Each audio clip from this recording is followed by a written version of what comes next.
Hey everyone, welcome to this introduction to me, Mike Muir. I just started a new job last August as the technology director in SAD 44, the small district around Bethel.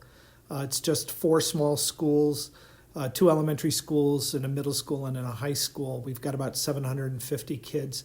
I like to say that I'm the learning through technology director because their tech team has always been focused on just the technology issues in the past.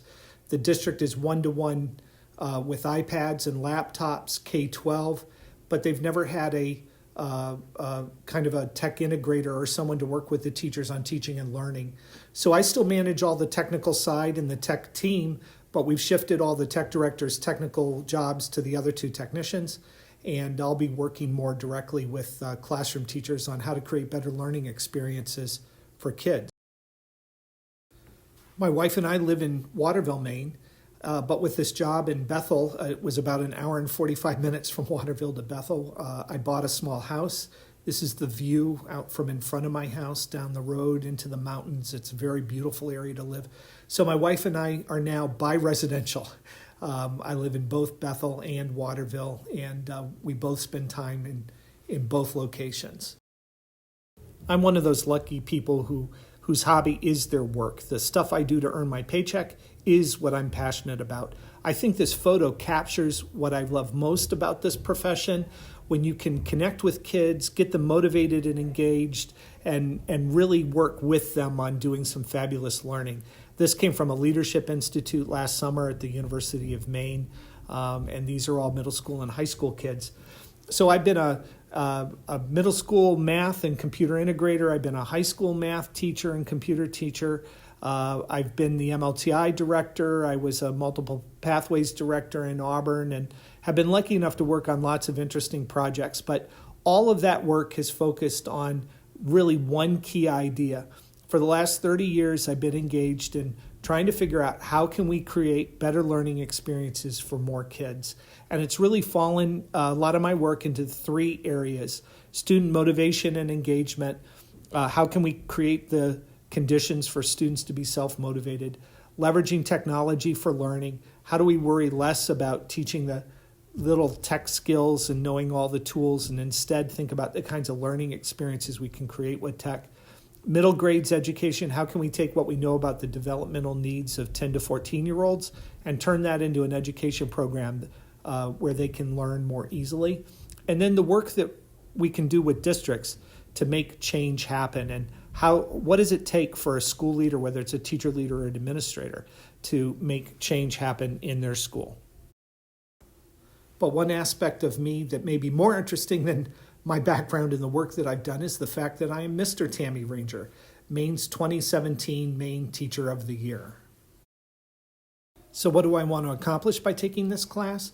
Well, the primary reason I signed up for it was it's a certification requirement. But once I started looking at the syllabus and the textbook, I realized that that at-risk kids was a group considered under special needs, and it would help expand my strategies and background on how to work with them. And then also clearly as a tech director, one of my roles and the tech team's roles is to support special education and students with disabilities, often with technical solutions. So we're currently installing a Braille printer for a blind student, or we help students, we help the special ed team prepare for testing English as a second language students for the WIDA testing, which is the annual testing for them. But clearly all of these things will help my role in a district as a district administrator, working with teachers on how to better meet the needs of all students and create better learning experiences for all kids. I've worked a lot with at-risk kids, but I think the example of working with a student with special needs that impacted me the most happened when I was a practicum supervisor at UMF. So practicum is that sophomore student teaching that teacher candidates do part-time, often a couple mornings a week.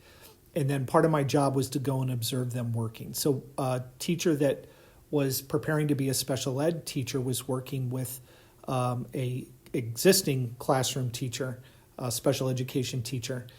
And I worked with her while she tutored a young man who was trying to do some reading from a science class about blood. And what I noticed right away was that he was struggling so hard with pronunciation that he wasn't getting any content of the reading. For him, reading was a struggle to pronounce.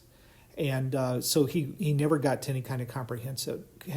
And when that child left, I asked my teaching candidate, why didn't she find another way to present that material on blood? Why didn't she find a video? Why didn't she find something else, another way of showing this student? And she said that she talked to the the special ed teacher that was her supervisor and asked that same question. And the supervisor said his main disability was behavior and that reading was a secondary disability.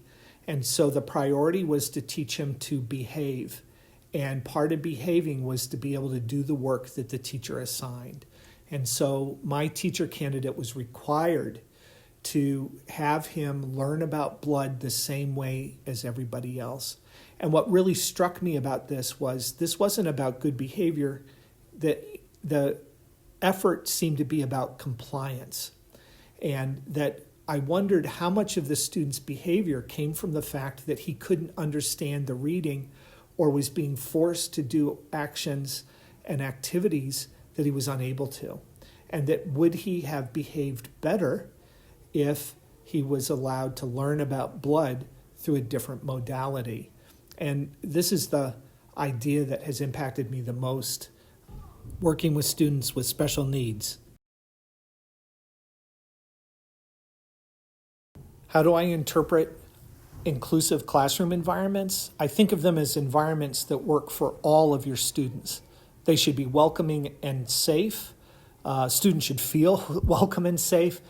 There should be strong student-teacher relationships. Teachers should know the students well, and there should be trust established. Learning activities are aligned with how students learn well. You probably see multiple approaches, like you can see in some of these pictures of some students reading in books and other working on computers. There's probably differentiation, and the teacher would be maintaining the conditions that are conducive to students' self-motivation and fostering curiosity. I think you'd probably see students working in small groups and individually on different things at the same time. But when you talk to them, they would be able to describe what they were doing and why and what they were learning and focusing on. I think you would see the teacher circulating and checking in with students and monitoring what they're doing and helping students individually. I think the outcomes would be clear, but there'd be multiple ways to gain background knowledge and demonstrate understanding, and teacher's role would be designing that. The classroom climate would be of caring and trust, and the teacher would be responsible for attending to that.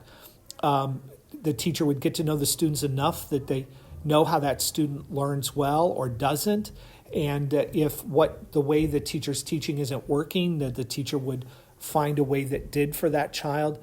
I think, too, teachers need to learn how to move away from the factory model where they do the same thing in the same way with everybody at the same time into differentiation approaches that allow for multiple things to happen at the same time. And teachers have to actively build trust and get to know their students, and they need to focus more on learning experiences than they do on instruction. Thanks for listening. This is Mike Muir, and I look forward to getting to know the rest of you as our class goes on.